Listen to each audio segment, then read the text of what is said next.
You're joining All Things College and Career for in-depth stories and advice with your hosts, Meg Gary and Bobby Ryan, owners of Academic and Career Advising Services. Welcome back, everyone. And oh my gosh, today we have such an amazing girl, or woman, I should say.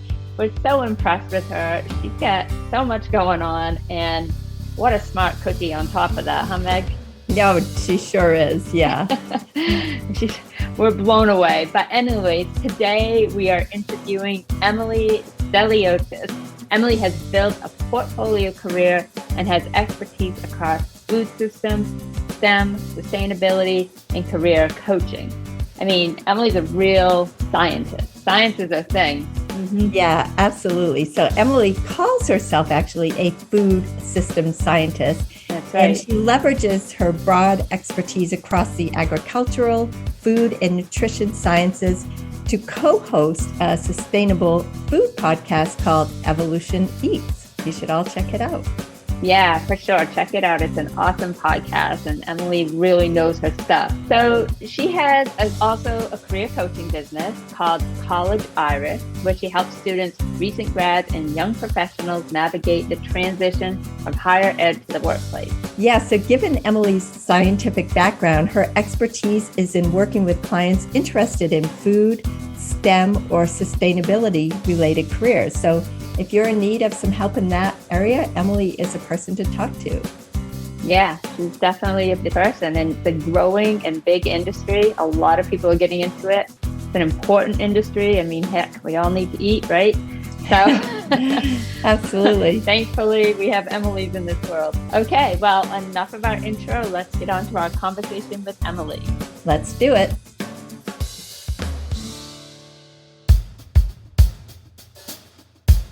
Well, hello, Emily Steliotes. Welcome to All Things College and Career. Thanks so much for joining our podcast today. Thank you so much for having me. I really appreciate it. We're excited to have you on today, Emily. What you do is fascinating to us, so we're excited to get into it and learn all about it. But first of all, where are we talking to you from today? I'm in San Francisco Bay Area right now. Nice, nice. Are you guys getting any of the wildfire smoke in the Bay? Not yet, but yet, probably will soon. We're actually getting it here in Maine. Oh, yeah? Yeah, mostly from the Oregon one. And Canada's got some big wildfires going on, and as does, the big one in Oregon. Huh. Yeah. So we are a college and career podcast, as you know. And so we'd love to touch a little bit on your college experience. You have a lot of college experience. You've been to Tufts, UC Davis. You've done some immersion programs. If you could just touch a little bit on your academic career, we would love to hear about it for our listeners that are considering Tufts or UC Davis, et cetera. Yeah, sure. So I really liked Tufts. It was a really positive experience for me. I picked Tufts because I wanted a school that was strong in the sciences because I'm passionate about science, but I also was really passionate about travel and international work. And they have really strong programs in international relations. And I knew I wanted to study abroad. So, that kind of stuff. I knew I wanted to, both do science and international relations. So I think that was one of the things that drew me to Tufts. The other thing is, the Boston area is a really cool place to go to college. I would recommend just all the schools in Boston. It's really like a college city. I loved that about it as well. And like you said, I did an immersion program also at Middlebury, so that you guys, it's in your neck of the woods. And yes. In Spanish. And so, I was really I was really focused on learning Spanish and really trying to be fluent through my program there. And then also through my study abroad experience. Yeah. And Middlebury is really somewhat renowned for their immersion programs there, the wide variety of languages. Yeah. Yeah, it was super cool. So you were in Chile for your immersion? For one of it. Well, I think you did two different things, right? Yeah. So when I was in college, my traditional study abroad experience, I went to Santiago, Chile, study at the University of Chile for a semester. And mostly studied Spanish, but I also studied stuff like, Latin American studies, and also took some classes in like science and technology studies. So like, how does science and technology affect society, and how is that different in different countries, different parts of the world? That was really interesting to me. That sounds exciting. And, that is the way to do it. So many people talk about when they do travel abroad, the families or the places they stay just want to speak to them in English because they want to learn the English language. But so this was a true immersion program. Yeah, I try. I mean, it's definitely true that it can be. It's more intimidating to speak in the other language, and it's sometimes right. The people want you to speak in English because they're trying to learn English. So it's kind of easy. I would say it's not too hard to like study abroad in a foreign country that speaks a language other than English, and really not get to be fluent. You really have to push yourself. That's why I wanted to do the Middlebury program, and I also you can pick different study abroad programs, ones that are more like full immersion. So this one, I lived with the host family, that only spoke Spanish, and I only took classes like at the local university with native speakers. And that's definitely challenging. I mean, it's definitely challenging. And, you can still have a very absolutely like amazing study abroad experience if you study abroad in an English speaking country. I just recommend studying abroad in general, but I was really focused on, gaining proficiency in Spanish. So I picked a program that was really immersive. So did it work? How did you do? I'm definitely proficient in Spanish, after all these years in science and research. I'm a little rusty, but that's why I went a couple of years ago. I went back to South America, to Peru, to do research in agricultural sciences. So that was kind of, me trying to get my Spanish back up to where it was. So that was really cool, right? Because I could combine my research interest in food with the international work. Wow. Did you do that through UC Davis? Yeah, that was a fellowship program through UC Davis. It's just funded through the Global Food Initiative of the University of California. So the University of California has a lot of food related work going on. So yeah, I bet. Yeah, it's definitely an important subject across the country, across the world. But yeah, California, I'm sure, is right on top of that. So. And you're currently working on your PhD at UC Davis, and so I actually decided recently that I wanted to leave my PhD program because I'm really developing strong, I really want to focus on my food podcast and the career coaching that I'm doing. And I have this other really cool food job opportunity. Yeah. So that was a big decision. I can't talk more about it if you want. Yeah, for sure. We're going to want to know what that food job opportunity was, but maybe we'll get to that a little bit later, seeing how that's like the most current thing in your life going on right now. But that would be great to hear about. So let's start from the beginning. What is a food systems scientist? So not a lot of people, not that many people use that phrase, but I really feel like it describes what I am. And food systems and sustainable food systems research, I would say, is a really emerging field, interdisciplinary field. At the University of Vermont, there are actually quite a few programs in food systems specifically.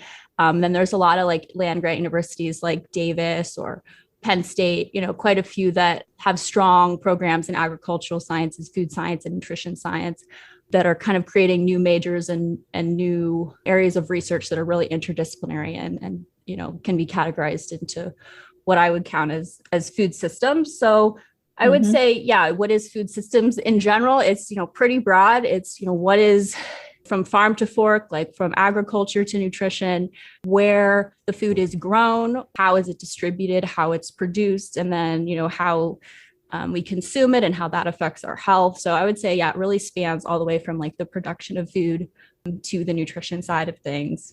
And it really spans the natural sciences and the social sciences. So my background is more in natural sciences, but, a lot of people in this field also come from the environmental studies or like international affairs, which I guess I did really like.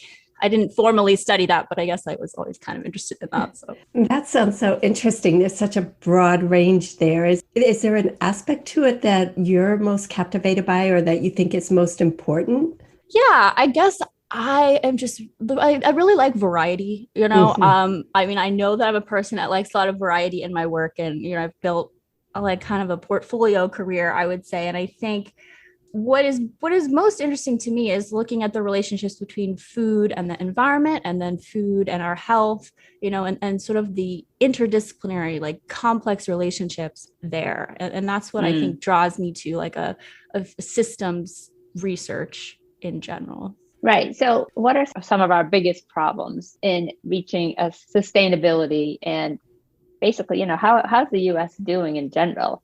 I mean, I think I was looking it up. I think we have like over 14,000 or maybe more organic, certified organic farms now and things like that. So I think, and that was a big jump from prior years. I know that we're doing better, but a long way to go, I'm sure.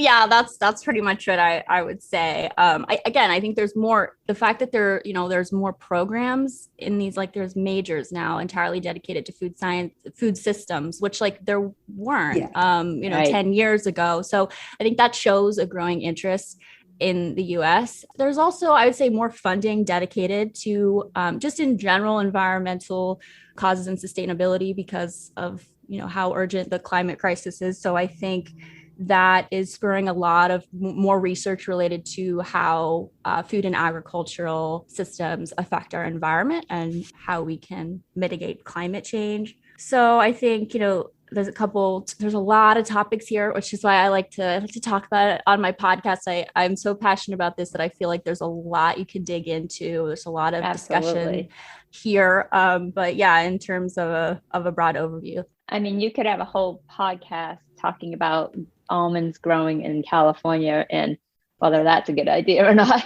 For example, that could be a topic that could take up an hour. Yeah, totally. What is the name of your podcast, Emily? We'll share the link in the show notes, but just while we're on that topic. It's called Evolution Eats. Okay. So Yeah. So I'm curious, what do you think are the biggest problems with agriculture and sustainability? And what do you think are the biggest positive changes happening in that area? Okay, let's see. Well, I think some of the biggest, there's just so many here.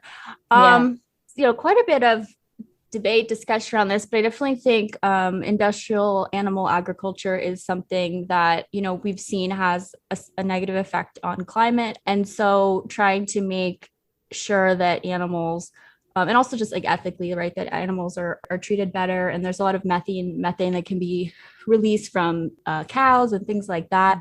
That's a significant problem. Food, I mean, maybe some people don't count this, but I do as part of food systems, like just transportation of the food, it really goes into like renewable energy. And that's a huge issue. And I definitely would count that as our food system because most of the food that we eat is transported long distances with trucks or planes and everything. So, just any advances in renewable energy can be really beneficial for the food system in that way. In terms of like agriculture, soil health is a big topic. Over the years, with excessive and overuse of certain pesticides and things, we've shown that we've damaged soil health, and that's a really big problem because healthy soils lead to healthy crops. I mean, there's a lot of research at UC Davis, especially going on around soil health. Also, biodiversity is a big one. Loss of biodiversity, again, some of that is definitely caused by overuse of. We do need some pesticides, but overuse of pesticides and fertilizers. Yeah. I had a friend that was driving through California and noticed on one side of the road, they had organic strawberries growing and on the other was not. In like the organic side, the soil just looked so rich and it just looked like a desert basically on the other side. Is that what you experience or see? Or I mean, I think I was up at UC Davis for a while and they're really focused on the regenerative agriculture and the sustainability aspect of food systems. So I think up there you see a lot of more good soil health and organic farms and things. But when you get into the Central Valley area where actually like a majority of the agriculture is done, there's still a lot more room for improvement there. Yeah, I bet. I mean, and you kind of wonder what it's going to take. I understand, like, to be sustainable and to treat the land correctly, it's going to cost them more, and they can't produce as much.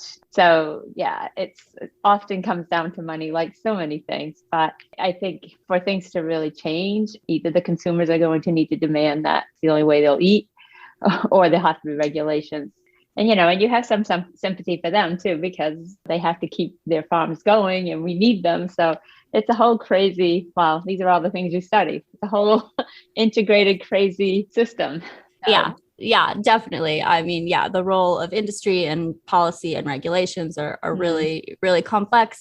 It's easy to say, yeah, make your farm organic, but right, it's more expensive. It's more difficult for the farmers. So some of the work like that these land grant universities like UC Davis do is extension work. It's what's called agricultural extension work. And so they go out and talk to farmers and try to help them. How can they implement more sustainable practices? How can we make it easier for them? How can we make it financially viable for them to implement these practices? Right. That's awesome. That is awesome. That's definitely the way to go. And so you were talking about transportation, but we have trucks now that are going to be all electric. So that's an improvement, right? For sure. Yeah.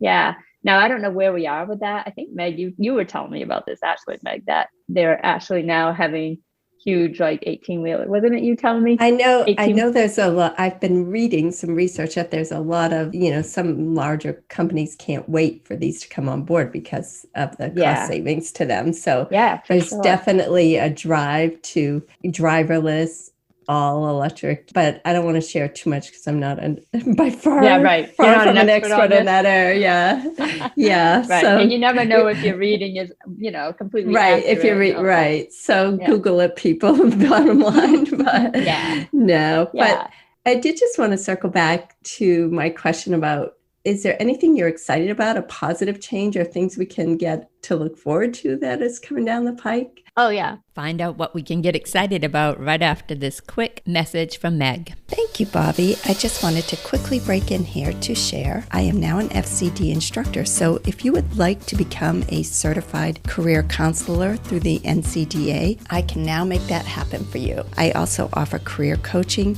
and academic advising. To learn more about any of these services, please visit my website, Academic and Career Advising Services. I will include that link in the show notes. Now, back to the podcast. Yeah, I mean, I think there's a lot of positive work that's being done in terms of sustainability and public health in our food system. I mean, looking at some of the research that's been done in UC Davis, figuring out how farmers can implement more sustainable practices. Food waste reduction is another big one. I think there's been a really significant push by both industry and in government to reduce the amount of food that is wasted and going to landfills. So that both has an environmental impact, and also if you can take food that was otherwise wasted and give it to people, it's still edible, then that's it impacts both food security and the greenhouse gas emissions from food waste in landfills.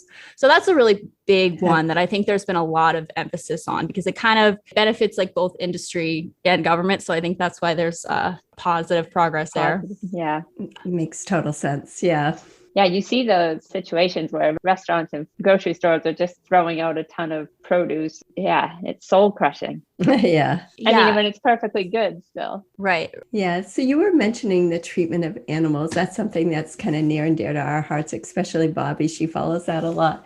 But how can we improve animal welfare, and what's going on that's really bad, and what can be done to improve that situation? Yeah, I have to say, this is not my absolute area of expertise, but I think really just giving animals more room to roam around is really beneficial for them. Having, them in small cages, it's both not ethical for the animal, and it also can require that use of more antibiotics and stuff during the way it's processed and everything. So, choosing carefully which, antibiotics are absolutely necessary. Again, kind of with pesticides, my opinion is, you need some, but yeah, we've definitely gotten to a place where we're using a lot. I guess something that I am interested in and do have a little bit more background that is related to this is sort of the innovations around cultured, cell-based and plant-based meat products. So that's kind of it's like an alternative to animal agriculture. And again, there's quite a bit of debate around this. Should we really focus on, more of the traditional farming and the ethical treatment of animals? Or, can we actually use science and technology to replace these types of animal proteins and not even have to kill them in the first place? Basically grow meat in laboratories that you cannot distinguish from the actual animal product, basically.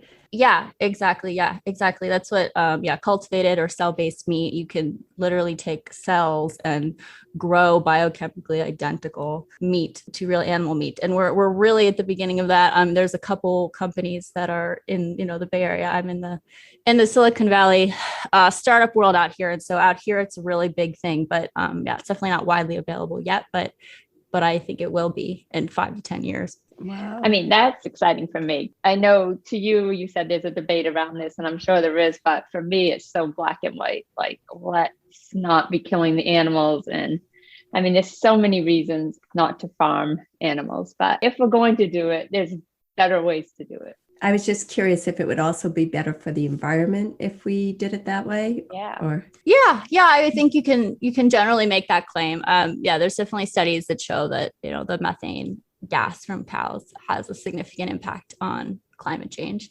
So it'd be a win-win, basically.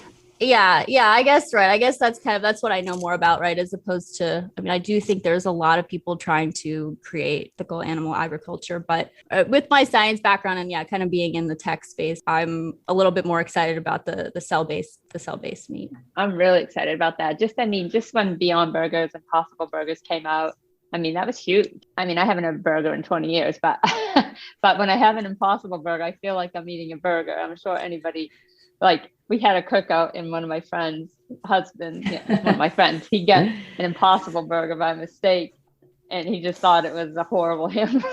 So I guess we're not quite there yet, but that's works.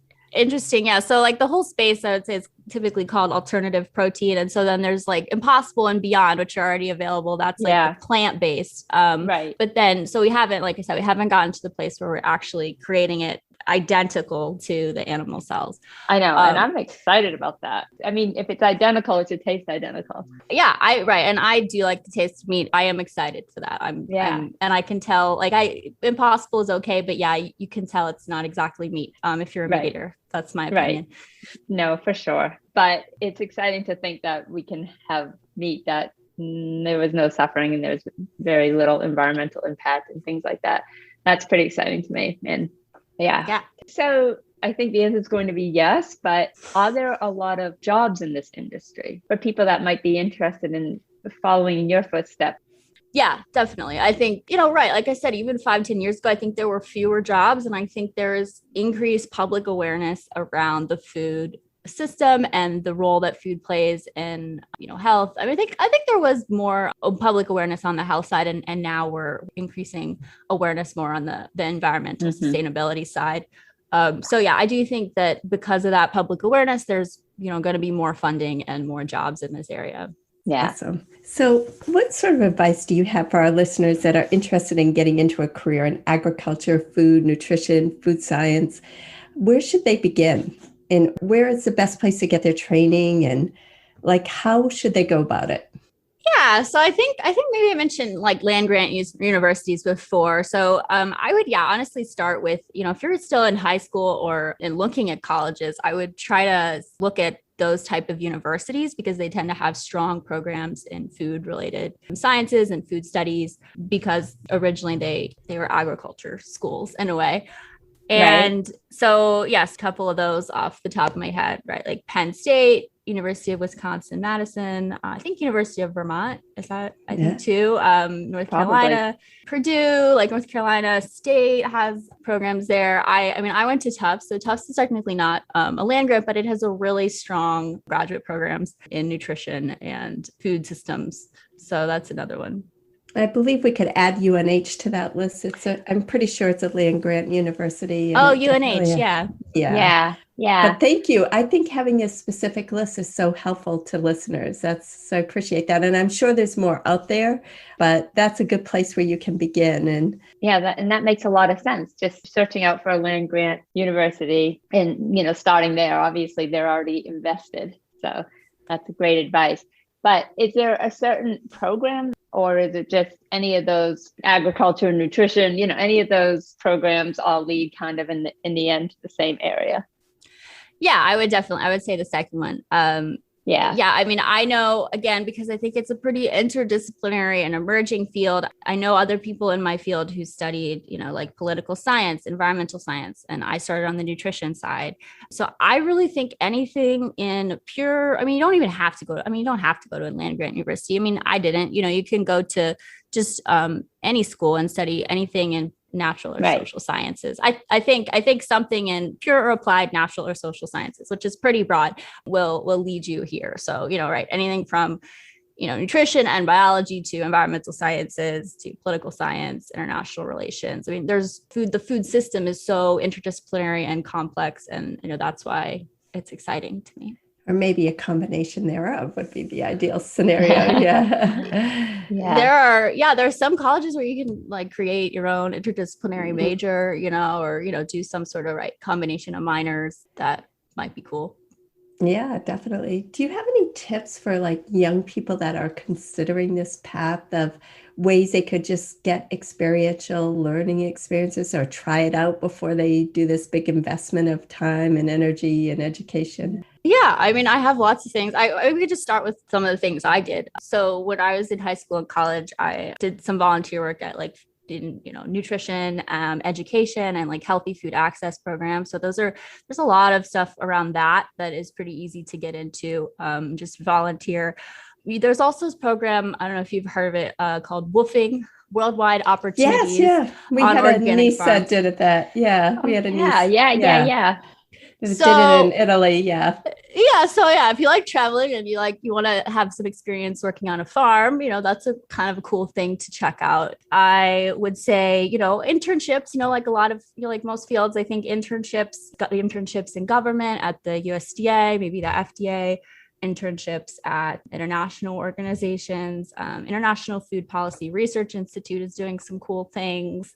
In the food industry, obviously, is a big area in the food industry of how can we kind of make the food industry more sustainable, and how can we, make sure that the food that they're providing is healthy and sustainable for people. So there's there's now entire departments within food companies focused on things like that. So internships at places like that. I also did research, in a lab as an undergrad. So I definitely think that research of some kind is useful. Especially if you want to do more of the research science route that I did, whether that's lab work, field work, or data research. Data is so huge now. And if you're looking at systems level stuff, being able to work with do data analysis, complex data analysis is going to be really useful, I think, too. Another area to focus on. Those are all great tips. Thank you.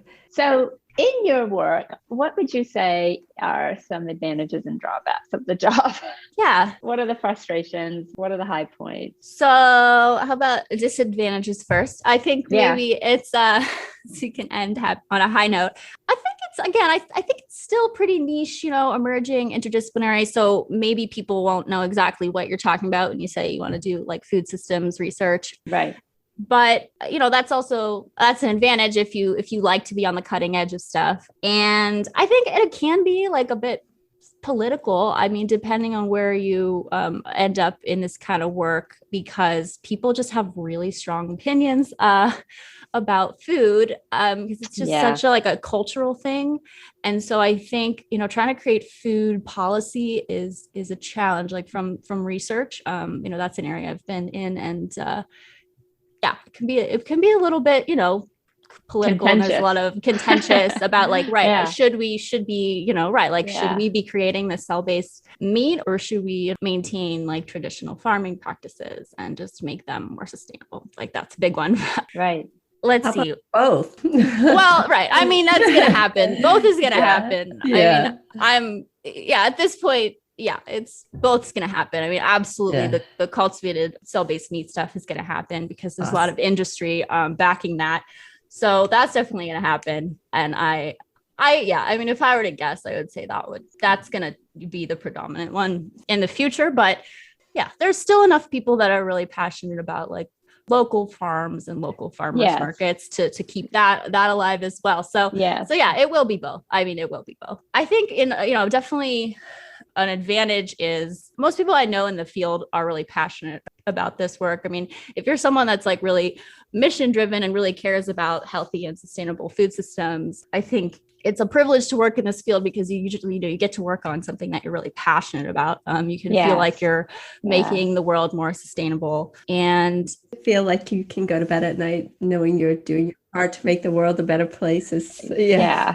And I think I said before, there's a lot of variety. So if you're a person that likes a lot of variety, or you're interested in both aspects of like natural sciences and social sciences, like this can be a really good career for you. To combine those kind of interests, because food it's made up of chemistry and biology at its core, and so that's what a lot of traditional food and nutrition science programs are about. But how that interacts, how food interacts with society has got the social science piece to it too. Yeah, for sure. It covers all the bases. I can see that. And as you just brought up, data systems and just everything, transportation, really. So interdisciplinary. Yeah. So at the beginning of the podcast, you talked about how you decided to leave your PhD program because you had a job opportunity that you really wanted to take. And could you share that with us? Yeah, totally. So I got involved a little bit in this startup world, which I never thought I would, but I'm in the Bay Area, and I really am passionate about innovation. And so this job is really cool. I never knew anything like it existed. And, I guess this would be a piece of advice from that. Just like doing internships, like seeing what's out there. I mean, I literally didn't know this kind of job existed until I was like in my PhD program. So what I do is it's a climate change focused startup accelerator program.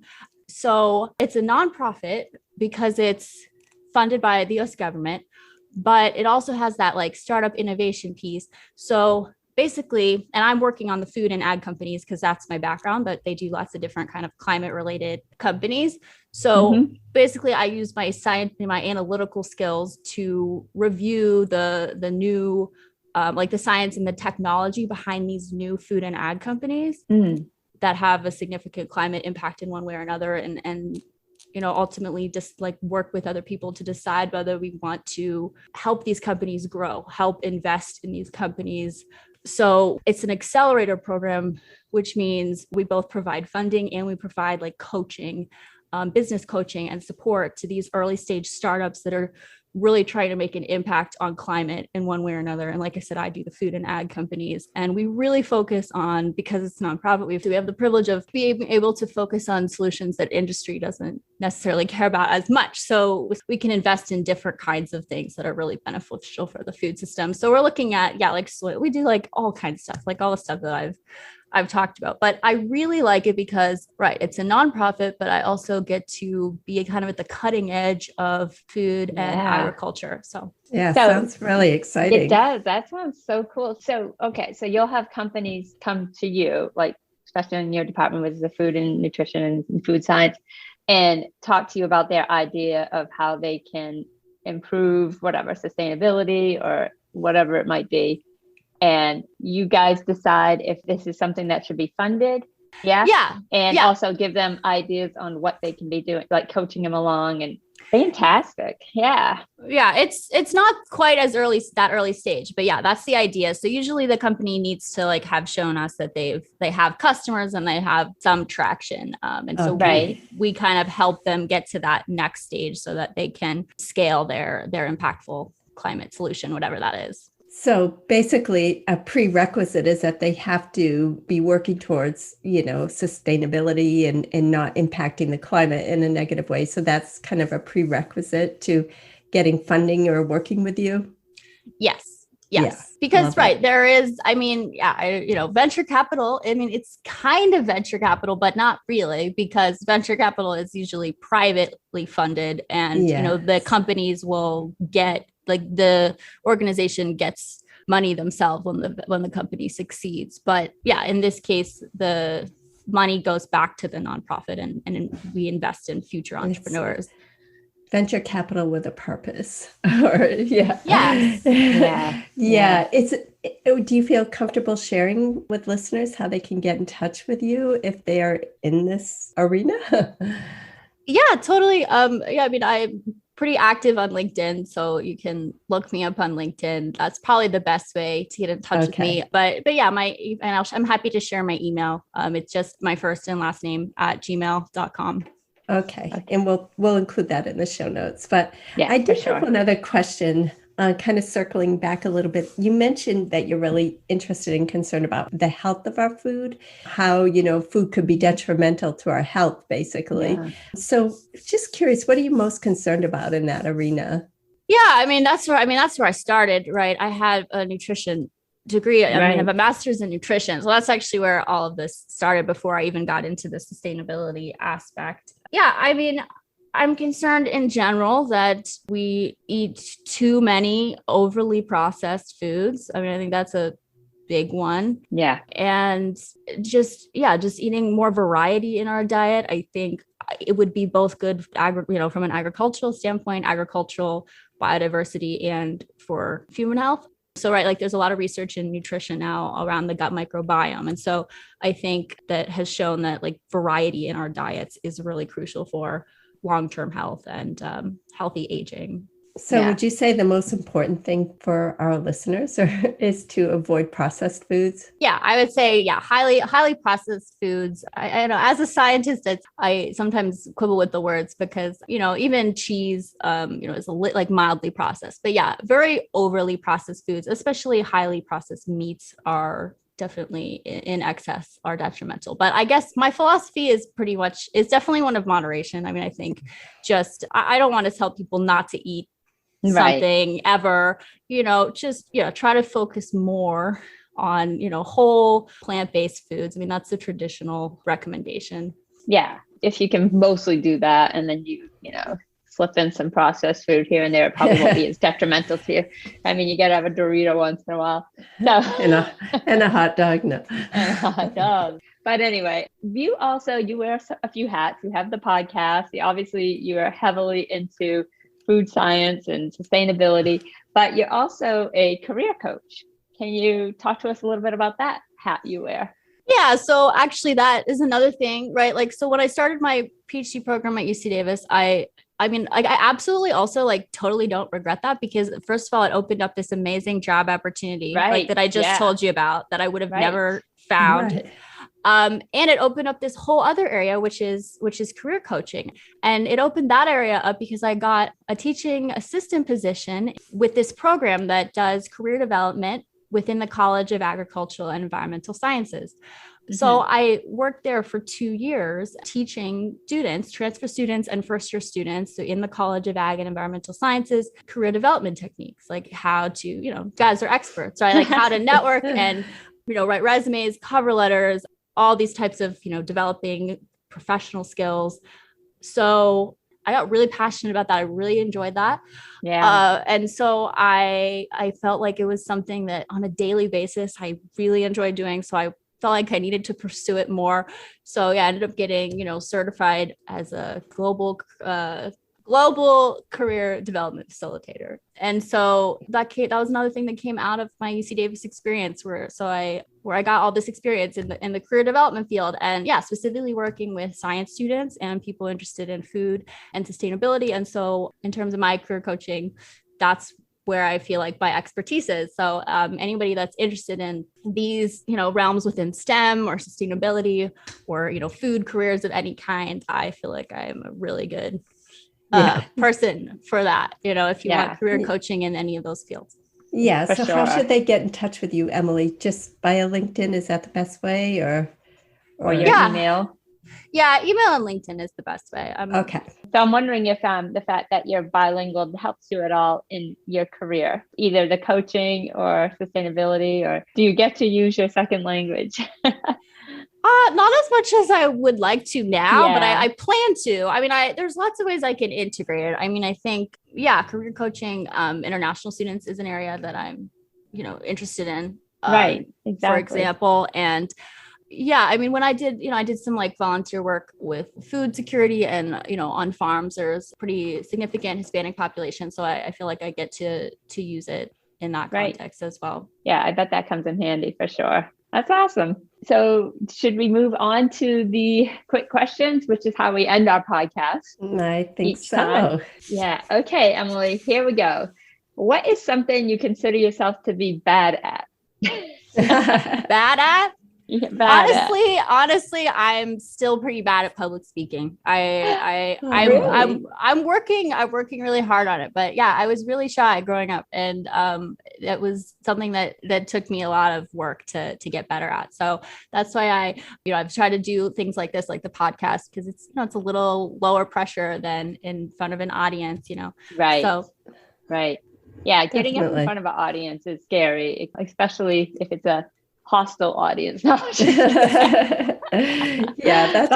an extra layer of terrifying. But yes, a podcast is a great way to build those skills. And I think you're doing great, by the way. You seem like a natural to us. Yeah, so. yeah, for sure. Okay, that's pretty good. All right, have you ever experienced a natural disaster? Well, I mean, I guess fires count. Yeah, I guess you're up. Yeah, I mean, I haven't personally been affected, but a friend I knew, his childhood house burned down last year. So that was pretty bad. It's tough right there. There's some I've had a couple earthquakes, but just very minor ones, not significant earthquakes, but there's been a couple earthquakes since I've been in California. And I think one when I was in Chile that's pretty cool. I mean, I shouldn't say pretty cool, but because it's minor. If it was a major one, it would be cool. We're glad you're okay. Yeah, me too. I was in an earthquake in Las Vegas many years ago, but it was a big one. It was a 7. And I was in the MGM Grand, and it was just swaying. Like I get tossed out of my bed. Yeah. And I didn't know what was going on. That was scary. So. Yeah, and the buildings that are built to move with a quake, it's just it's terrifying. Yeah. But well, I'm glad you didn't have a serious one, and I'm glad no scary stories there. Okay, most used app on your cell phone. Most used app on my cell phone.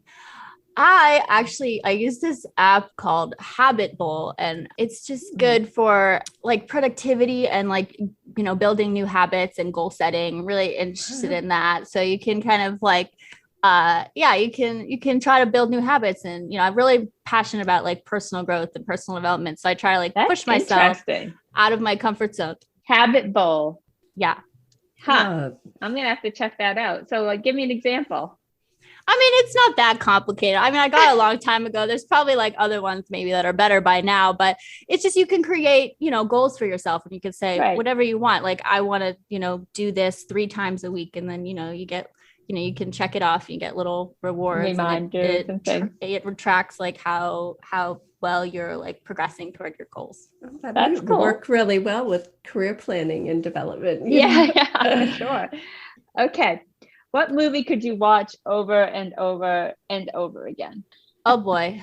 I have to say I'm not like a huge movie person, but I just love like classic romantic comedies. I have to say I could just watch those all, like feel good romantic comedies.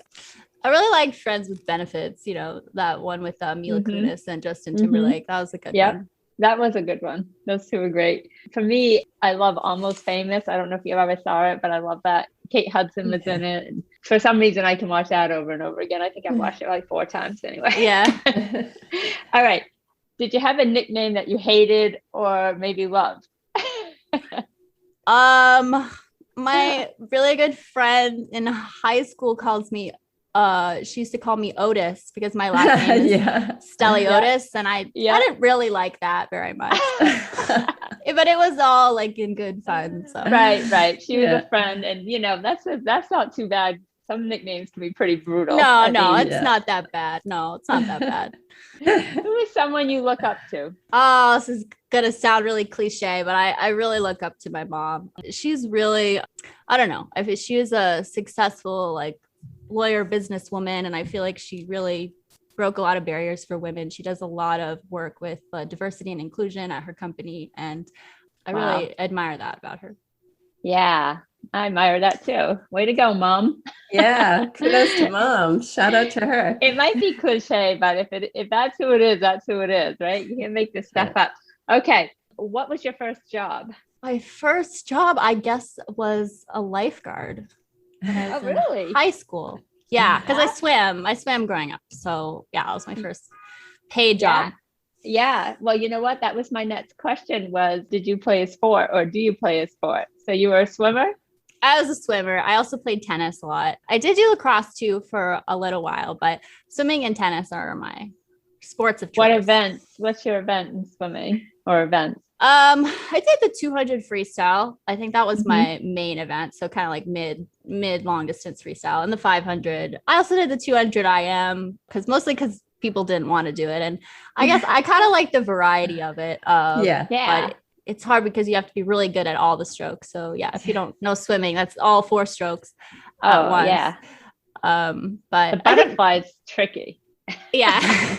I was like good enough at all of them that my coach would put me in that one. But I think my best ones were the 200 and the 500 freestyle. Yeah. Well, Meg's daughter swam, and one of them swam in college. So she knows all about going into the swim meets and sitting inside the pool area for hours. I bet your mom knows that too. Oh yeah, she does. No, she does. She's definitely complained about that. So she knows. She knows.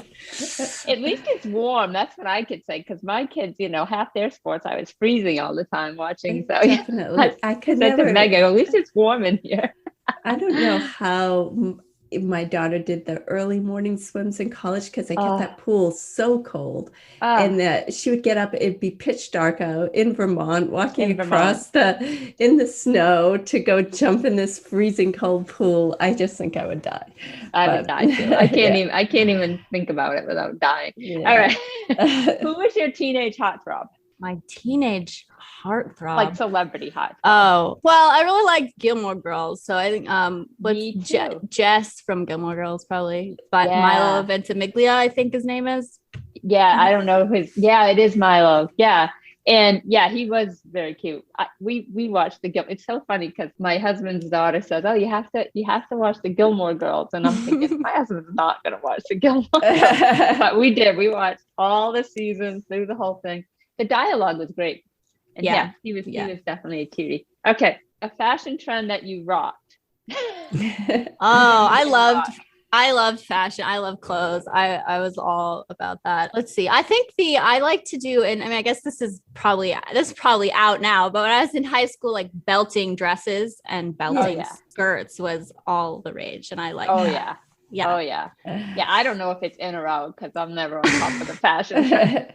I love that look, but I never wore it because my hips are so wide. But if you have narrow hips, it looks amazing. Your hips are not so wide.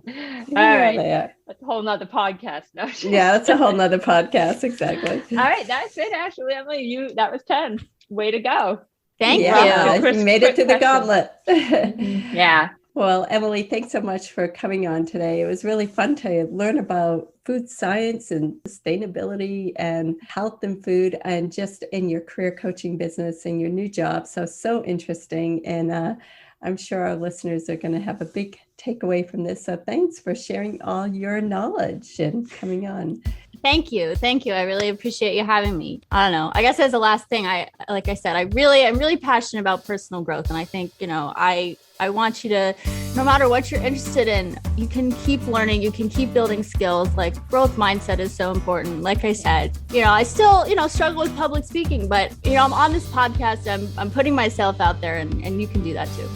Yeah. And that's such good advice. Thank you, Emily, for that. And I, for one, feel a whole lot better having people like you working on all these problems for us. No question. Seriously, no question. We're very lucky to have these committed people working on these big problems. Yep. So thank you. Thank you for your passion. Thanks for joining us on the podcast. And hey, have a great rest of your day. Thank you. You too. It was a pleasure.